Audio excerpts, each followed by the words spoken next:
스가랴 9장 9절에서 16절까지 교독으로 공독하시겠습니다. 시온에 따라 크게 기뻐할지어다. 예루살렘에 따라 즐거이 부를지어다. 보라, 내 왕이 내게 임하시나니 그는 공의로우시며 구원을 베푸시며 겸손하셔서 나귀를 타시나니 나귀의 작은 것 곧 나귀 새끼니라. 내가 에브라임의 명로와 예루살렘의 말을 끊겠고 전쟁하는 칼도 끊으리니 그가 이방 사람에게 평을 전할 것이요 그의 통치는 바다에서 바다까지 이르고 유브라데 강에서 한국까지 이르리라. 또 너무 말할진대 내 언약의 피로 말미암아 내가 내 갇힌 자들을 물없는 구덩이에서 놓았나니 밭에서 소망을 품는 자들아 너희는 요새로 돌아올지니라. 내가 오늘도 이르노라. 내가 네게 각절이나 갚을 것이다. 내가 유다를 당긴 활로 삼고 에브라임을 끼운 화살로 삼았으니 시온아 내가 내 자식들을 일으켜 헬라 자식들을 치게 하며 너를 용사의 칼과 같게 하리라. 여호와께서 그들 위에 나타나서 그들의 화살을 번개같이 쏘아내실 것이며 주 여호와께서 나팔을 불게 하시며 남방의 회오리 바람을 타고 가실 것이다. 만군의 여호와께서 그들을 호위하시니 그들이 원수를 삼키며 물맷돌을 밟을 것이며 그들이 피를 마시고 즐거이 불기를 술 취한 것 같이 할 것인즉 피가 가득한 공의와도 같고 피 묻은 제단 모퉁이와도 같을 것이라. 이날에 그들의 하나님 여호와께서 그들을 자기 백성의 양떼같이 구원하시리니 그들이 왕과 의 보석같이 여호와의 땅에 빛나리로다. 아멘. 기도하시겠습니다. 우리 주 예수 그리스도가 다스리는 나라, 그 메시아 왕국을 사모하며 살아가는 저희들에게 그 왕국의 비밀을 알게 하여 주시옵소서. 예수 그리스도의 이름으로 기도하옵나이다. 아멘. 이스라엘 백성들은 역사적으로 오랜 세월 동안 죄와 죽음 그리고 역사적 고난과 질고 가운데 살아가는 자기들을 구원해 주신 메시아를 간절히 기다렸습니다. 때가 되면은 이 타락하고 무질서하고 불공정하고 전쟁이 난무하는 이 세상에 메시아가 와서 왕국을 세우는데 그 왕국은 정의롭고 평등하고 사랑으로 가득하고 공의가 충만하고 그렇게 되면 가난한 자, 병든 자, 힘없는 자, 고통당하고 억울한 일 당하면서 살아가는 그런 사람들에게 큰 기쁨이 될 것이다. 그런 믿음이 있었어요. 그런 메시아 왕국에 대하여 잘 묘사한 본문 중에 하나가 바로 오늘 읽은 스가랴 9장 말씀입니다. 메시아 왕국을 다스리는 메시아 예수 그리스도와 그의 나라에 대하여 다음과 같이 묵상해 보고자 합니다. 첫 번째로 메시아 왕국을 다스리는 메시아는 겸손하십니다. 이것은 메시아의 인격입니다. 9절 말씀 보시면 시온에 따라 크게 기뻐할지어다. 예루살렘에 따라 즐거이 부를지어다. 내 왕이 내게 임하시나니 그는 공의로우시며 구원을 베푸시며 겸손하여서 나귀를 타시나니 나귀의 작은 것 곧 나귀 새끼니라. 이렇게 기록하고 있습니다. 여러분, 메시아는 나귀를 타십니다. 그것도 나귀 새끼. 나귀는 오랜 세월을 두고 완전히 가축화된 그런 짐승입니다. 사납지가 않아요.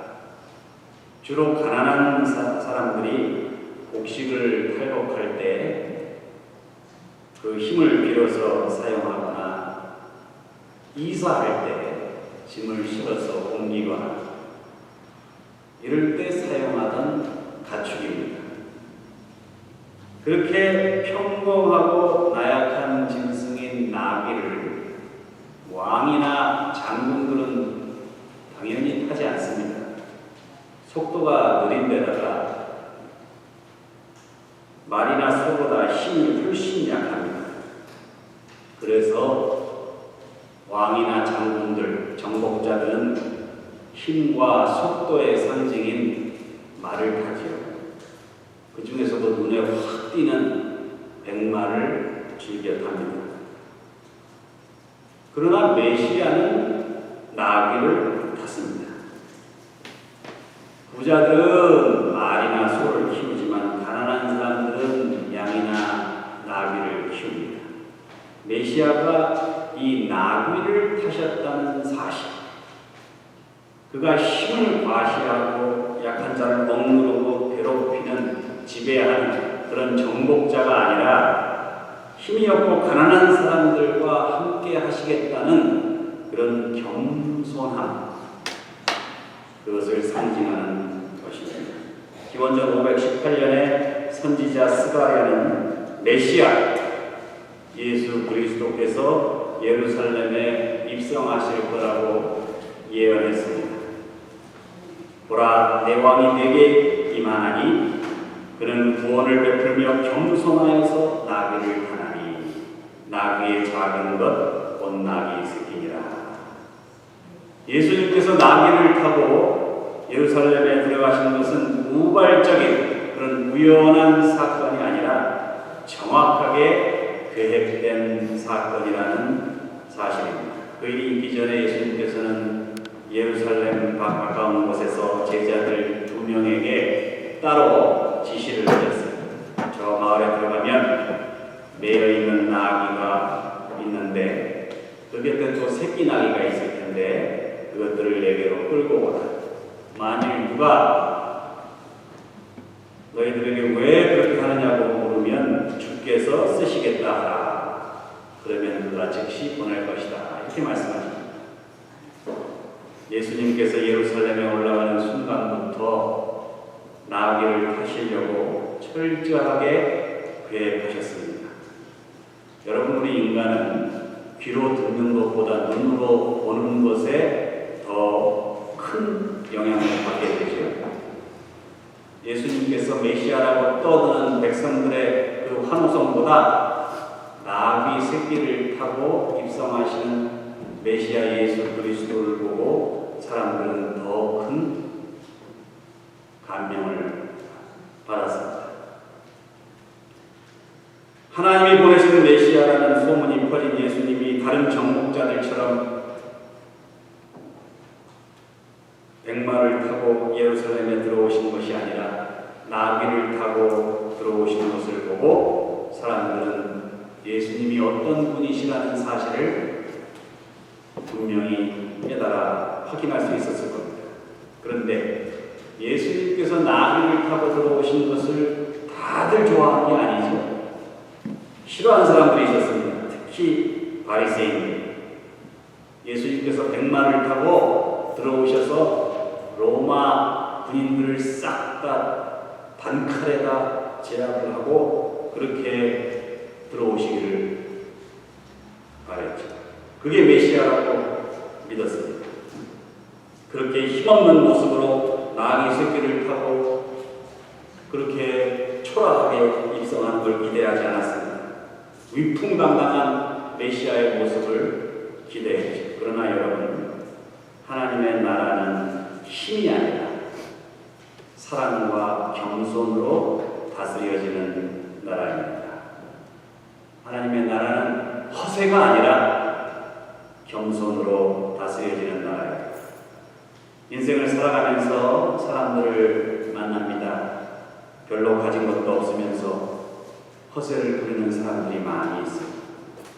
형편에 맞지 않는 그런 생활을 하는 사람들이 많이 있습니다. 아는 것도 없으면서 아는 체 하는 사람들이 많이 있습니다. 그러나 우리 예수님은 이 우주 만물의 주인이시면서도 몇 명 되지 않는 제자들 데리고 당신은 12명이나 되는 천사들을 다 불러 모아가지고 정말 위풍당당하게 그렇게 입상하실 수 있었음에도 불구하고 예수님은 나귀 새끼를 타고 예루살렘에 올라가셨습니다. 허세와 허풍으로 가득한 이 세상에 모든 것을 다 가지셨고 모든 것을 다 하실 수 있으면서도 모든 것을 다 아셨음에도 불구하고 겸손하게 나귀 새끼를 타고 예루살렘으로 올라가신 그 예수님의 겸손한 인격을 가지고 살아가는 여러분과 제가 되시기를 주님의 이름으로 축원합니다. 두 번째, 메시아는 평화로 다스립니다. 메시아의 통치 방법입니다. 10절에 보시면 내가 에브라임의 병거와 예루살렘의 말을 끊겠고 전쟁하는 팔도 끊으리니 그가 이방 사람에게 화평을 전할 것이요. 세상의 왕은 군사력으로 통치하죠. 조금 현명한 왕은 외교력을 가지고 통치하죠. 요사이 자본주의 세계에서는 경제력을 가지고 통치하죠. 그러나 메시아는 평화를 통하여 통치합니다. 시카고에 가면 무디 성경대학이 있는데 거기 발행되는 월간지에 인류가 시작된 이후에 평화를 유지하던 세월이 얼마나 되나 그것을 계산을 했어요. 인류의 역사가 기록된 게 한 3,500년 되는데 그 중에서 인류가 전쟁이 없이 평화롭게 산 기간, 물론 국지전은 있었지만 나라 대 나라 이렇게 큰 전쟁이 없이 살아온 시절이 286년이래요. 3,500년 중에 286년. 그러니까 아주 짧은 기간 동안만 평화가 있었다는 거예요. 물론 인간이 싸우고 싶어서 싸운 게 아니에요. 3,500년 동안 사람들이 평화를 유지하려고 엄청 애를 썼습니다. 그래서 우리 싸우지 말자, 절대 서로를 침략하지 말자 이렇게 평화 조약을 맺었는데 그 조약의 숫자가 8,000건이 넘는답니다. 그런데 그 8,000건 중에 깨지지 않은 조약이 없다는 거예요. 다 깨지는 거예요. 그렇게 해서 인류가 치른 전쟁이 2만 번이 넘는데 그래서 그 전쟁으로 인하여 희생된 사람의 숫자는 40억. 그만큼 인류는 갈등과 전쟁으로 얼룩진 역사를 살았어요. 아마 이 자리에 계신 분들도 큰 전쟁들을 겪으신 분들이 있죠. 아프리카에 마사이족이라는 부족이 있는데 이분들이 초원에서 초원으로 이동하면서 가축을 키우는 유목민들이에요. 그런데 각 부족에 제사장이 있습니다. 그런데 그 제사장들이 그 부족을 방문하는 거예요. 초원을 이동하면서 사니까 제사장들도 이제 그들을 따라서 이렇게 같이 따라다니는데 그럴 때마다 이 제사장이 그 부족을 방문할 때 전달하는 게 있답니다. 뭘 전달하냐면은 풀과 야채로 이렇게 다발을 만들어 가지고 그것을 그 부족에게 전달하는 거예요. 그러면은 그 풀 다발을 받아가지고 다른 부족에게 이제 전달을 하는데 그 풀 다발이 한 집에서 다른 집으로 쭉 돈댑니다. 그래서 그 마을, 그 부족 전체를 다 돌아서 그게 다시 제사장에게로 되돌아오면 그 부족은 화평한 부족이에요. 그런데 그 풀다발이 옆집으로 전적으로 전해지지가 않아서 중간에 시들어서 없어지는 경우가 있는 거예요. 그러면 그 부족에는 평화가 없는 거예요. 왜냐하면 내가 이웃집에게 전해야 되는데 그 이웃집하고 싸움, 화해하지 못한 일이 있는 거예요. 그러면 그 풀다발을 자기 집에 머물게 하면 그게 다 시들어버리고 없어지는 거죠. 그래서 그 풀다발이 돌아오지 않으면 제사장이 기다리고 있다가 이 부족에는 평화가 없구나. 그리고 이제 그 부족의 상태를 점검한 후에 또 다른 부족으로 옮겨가는 거죠. 풀다발이 돌아오지 않는다는 것, 평화가 깨졌다는 것을 의미한다 이거죠. 뜨거운 사막 가운데 인간이 살아가는 데 있어서 가장 중요한 것, 그것은 바로 화평이라는 것을 알았고 그것을 점검하고 그것을 통해서 그 풀다발을 통해서 서로 이웃과 화해를 했는지 그것을 점검하는 것, 그것이 하나의 풍습이 된 겁니다. 다행스럽게도 그 마사이 쪽 부족 사람들은 그 풀다발을 잘 전했대요. 그래서 될 수 있으면 제사장의 풀다발이 자기 집에 오면 그것을 이웃에게 전달하면서 그동안 싸웠던 거, 맺었던 원한이 있으면 그걸 다 풀곤 했답니다. 메시아 우리 주 예수 그리스도께서 이 땅에 오셔서 사용하셨던 통치 방법, 바로 평화입니다. 온 인류가 풀다발이 서로 시들기 전에 전달할 수 있는 그런 이해와 화해의 시대를 열기 위해서 우리 예수님께서 평화를 전하는 평화의 왕으로 오신 거죠. 여러분, 전쟁을 준비하고 전쟁을 조장하고 전쟁을 수단으로 하는 정권은 반드시 망합니다. 그래서 알렉산더도 망하고 요요토미 히데요시도 망하고 나폴레옹도 망하고 히틀러도 망하고 그래서 김정은 정권도 반드시 망하는 거예요. 필연입니다. 평화를 준비하고 평화를 위해서 대화하고 평화를 통치 수단으로 하는 정권이 성공합니다. 왜냐하면 그것이 이 땅에 오신 진정한 왕 우리 주님의 뜻이기 때문에 나라뿐만이 아닙니다. 개인의 삶도 우리 직장에서의 삶도 교회에서도 서로 이해하고 용서하고 화목하는 사람에게 진정한 행복이 있는 겁니다. 평화를 가져오는 피스메이커가 돼야 그 인생의 진정한 성공이 있는 겁니다. 이를 두고 잠언서는 이렇게 기록하죠. 마른 떡 한 조각만 있고도 화목하는 것이 육선이 집에 가득하고 다투는 것보다 나으니라. 먹을 것 제대로 없어도 큰 집에 살면서 좋은 차 타고 다니면서 돈 많이 쌓아놓고 서로 다투는 것보다 그게 더 낫다는 거예요. 가난하게 살면서 화목하는 것이. 예수님께서는 화평케 하는 자에게는 복이 있나니 저희가 하나님의 아들이라 일컬음을 받게 된다고 말씀하셨습니다.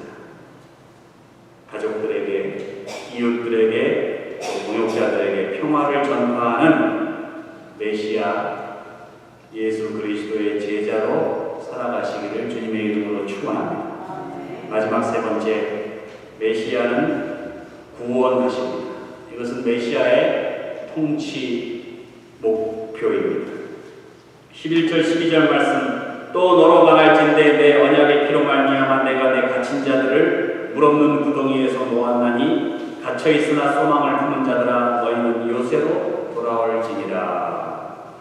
메시아가 이 땅에 오신 것은 물없는 구덩이, 거기에 갇혀있는, 그래서 죽음을 기다리는 존재와 같은 우리들을 거기서 빼내시려고 이 땅에 오셨다 이 말씀입니다. 구덩이에 갇혀있어도 거기 물이 있으면 그래도 좀 버티겠죠? 그러나 물이 없어요. 사람이 물이 없으면 3일 버티기가 어렵습니다. 아무런 희망이 없는 그런 상황, 물 없는 구덩이. 메시아 예수 그리스도가 이 땅에 오신 것, 물 없는 구덩이에 갇혀서 꼼짝없이 죽을 수밖에 없는 아무런 희망도 여력도 없는 우리들을 구원하시기 위해서 그런데 예수님께서 우리를 구원하실 때 그저 우리들이 구원해달라고 외치니까 마지 못해서 물 없는 구덩이에서 우리를 그냥 턱 꺼내놓는 정도가 아니라는 얘기예요. 우리를 구원하실 때 우리가 상상할 수도 없는 방법으로 우리를 구원하신다는 사실이에요. 그게 16절에 나와 있습니다. 이날에 그들의 하나님 여호와께서 그들을 자기 백성의 양떼같이 구원하시리니 그들이 왕관의 보석같이 여호와의 땅에 빛나리로다. 하나님께서 메시아를 보내서 양떼와 같이 흩어져 길을 잃고 방황하는 우리들을 구원하셔서 우리들을 왕관에 박힌 보석처럼 그런 존귀한 존재로 우리를 빛나게 하신다 이 말이에요. 터키 이스탄불에 가면은 과거에 이슬람 술탄들이 나라를 다스리던 궁전이 있거든요. 그런데 그 술탄들이 쓰던 왕관이 아직도 보관되어 있는데 그 왕관에 각종 보석이 잔뜩 박혀 있어요. 그 보석들 중에 값비싼 보석을 하나 팔면은 터키 국민들이 전체가 다 일 안 하고 2년 동안 먹고 살 수 있는 그 정도의 돈이 됩니다. 그러니까 터키 국민이 한 7,800만 된다고 하거든요. 7,800만 명이 2년 동안 일도 안 하고 먹고 살 수 있는 그 정도의 가치가 있는 거예요. 술탄이 쓰던 왕관에 있는 값비싼 보석 하나가. 여러분, 인간의 세상에서 웬만한 나라의 왕이 쓰던 왕관에 박힌 보석도 그 정도 가치가 있는데 하물며 이 우주 만물을 다스리시고 이 우주 만물의 주인이신 예수 그리스도께서 지금 쓰고 계신 그 왕관, 그 왕관에 박힌 보석과 같은 존재예요. 근데 여러분, 우리가 얼마나 가치 있는 존재예요? 보통 가치 있는 존재가 아니에요. 그런 존재로, 그런 존귀한 존재로 우리를 삼으신다는 거예요. 왕이신 예수님이 쓰고 계신 왕관에 박혔으니 예수님 가시는 곳이라면 언제든지 따라다닐 거 아니에요? 예수님이 이리 가면 이리 가고 저리 가면 저리 가고. 그래서 예수님이 계신 하나님의 나라에서 예수님과 더불어 세세토록 왕노릇 한다는 말이 거기서 나온 거예요. 예수님 머리에 박혀 있으니까 왕관에. 그러니 여러분, 우리가 예수님을 알고 예수님의 이름으로 구원받았으니, 그래서 예수님이 쓰신 왕관에 박힌 보석이 됐으니 여러분, 우리 인생이 얼마나 성공한 인생입니까? 예수님 한 분만으로 구원받은 하나님의 백성이요, 존귀한 그리고 성공한 인생입니다. 메시아는 겸손하게 나귀를 타셨습니다. 메시아는 평화로 이 땅을 다스리십니다. 메시아는 우리를 구원하실 뿐만 아니라 당신의 그 왕관의 보석으로 박아놓으셨습니다. 그런 메시아 우리 주 예수 그리스도를 내 인생의 주인으로 모시고 그 나라 백성으로 살다가 그 나라에 입성하실 수 있는 여러분과 저가 되시기를 우리 주님의 이름으로 축원합니다. 기도하시겠습니다.